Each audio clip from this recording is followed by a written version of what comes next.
कावळ्याचं नाव ठेवूयात का आपण? काय ठेवायचं? मुक्ता.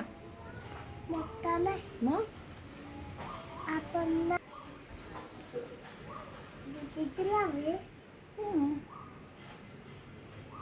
मग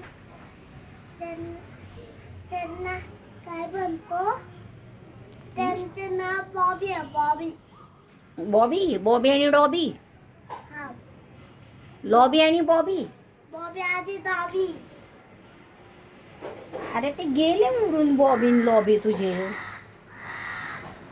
गेले. मग